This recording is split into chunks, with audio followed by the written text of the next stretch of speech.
Hola, buenas tardes. Mi nombre es María González y en esta oportunidad vamos a hablar acerca del método de unión de piezas.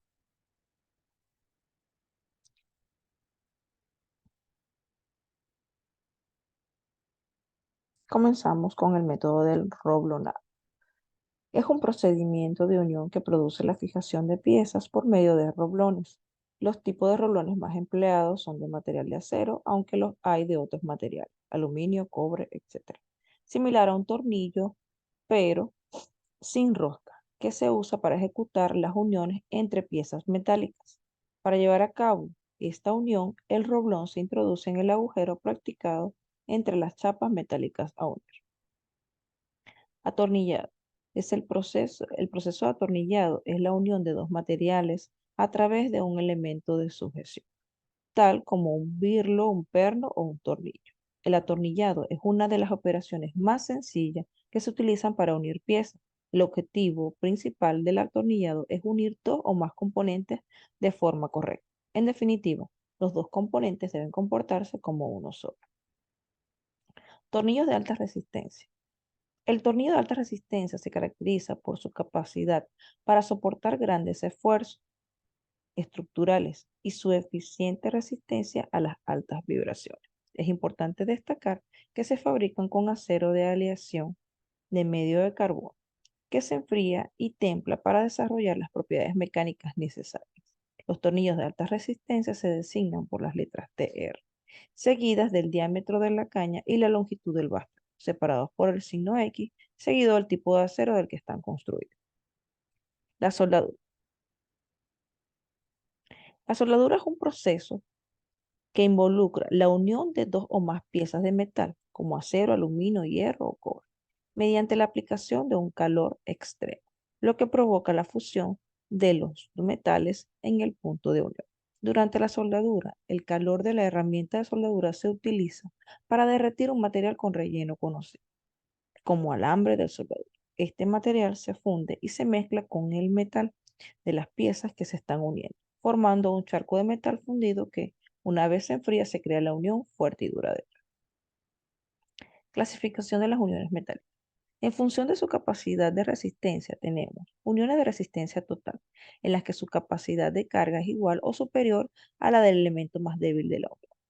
Unión de resistencia parcial, aquellas que su capacidad de carga es inferior a la del elemento más débil de la unión, pero lógicamente superior a los esfuerzos de carga. Las uniones resistentes a esfuerzos de flexión podemos clasificarlas como rígidas, las que mantienen los ángulos que forman entre sí las piezas enlazadas. El giro del nudo es igual al de las barras a él unido. Semirrígidas son las uniones flexibles en las que se produce un giro relativo entre las barras enlazadas en el nudo, pero existiendo una transmisión de momento. Para modelizar este tipo de enlaces se unen las barras a los nudos mediante muelles que coartan el giro. Simples son enlaces que se comportan como uniones articuladas en los que la barra se une al nudo sin cortar su giro. Acá tenemos una figura de uniones resistentes a flexión. Todas las uniones tienen que tener un comportamiento suficientemente dúctil, capaz de desarrollar su capacidad resistente en el rango plástico sin que se presente un fallo prematuro motivado por una deformación excesiva. Comportamiento de las uniones. Las uniones tienen dentro de los proyectos de las construcciones metálicas especial importancia y dificultad. Cualquier unión es una zona particularmente peligrosa y la mayoría de los accidentes son debido a uniones mal proyectadas o mal ejecutadas. O el estudio de una determinada unión comprende su diseño, el análisis de los esfuerzos que ha de resistir y en función de estos, el cálculo de los elementos y medios de unión que la componen, tales como cartelas, casquillos, cordones de soldadura o tornillos. Las uniones viga-soporte son las uniones que se producen entre un elemento estructural trabajando a flexión y cortadura, que transmite su carga a otro, sometido principalmente a su comprensión. Se clasifican según su rigidez. Normalmente articuladas son aquellas en las que no se desarrollan momentos significativos que puedan afectar a los miembros de la estructura. Rígidas, aquellas cuyas deformación no tienen influencia significativa sobre la distribución de esfuerzos en la estructura. Semirrígidas, las que no son rígidas ni nominalmente articuladas. Unión resistente a tracción. Las uniones de piezas solicitadas a tracción se pueden realizar según los esquemas de la siguiente figura. La figura A representa un empalme por soldadura a tope. La B, uno con cubrejuntas soldadas y el C mediante cubrejuntas atornilladas. En los cubrejuntas, sus superficies se distribuyen de manera proporcional a las áreas de los elementos que componen los perfiles de base. Cabe destacar que es muy importante que el método de soldadura es mucho mejor que el de atornillado. Unión resistente a compresión.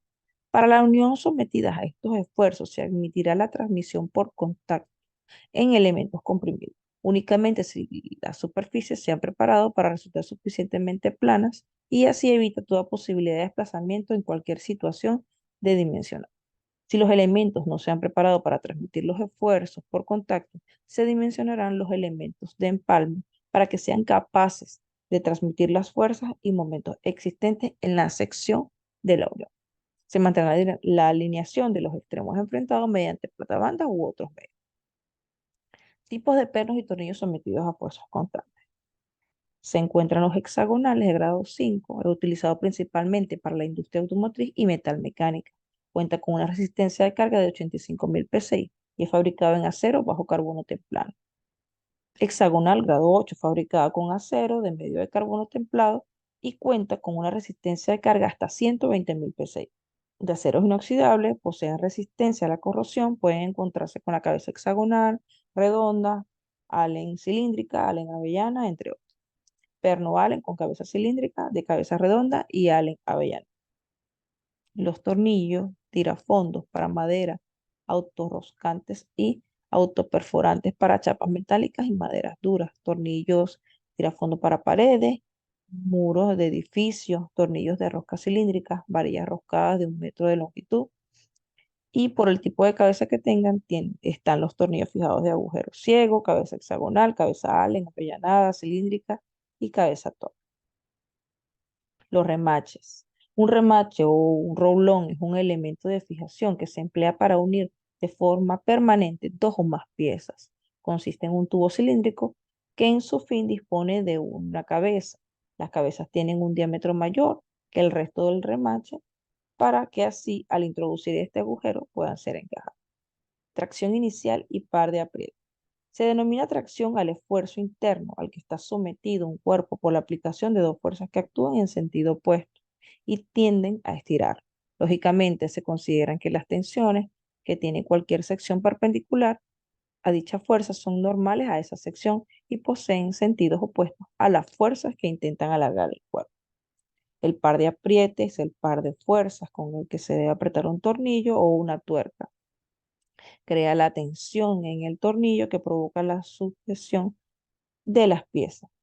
Esta tensión depende de la métrica del tornillo y de su dureza, por lo que el par de apriete también depende de esos factores. Muchas gracias.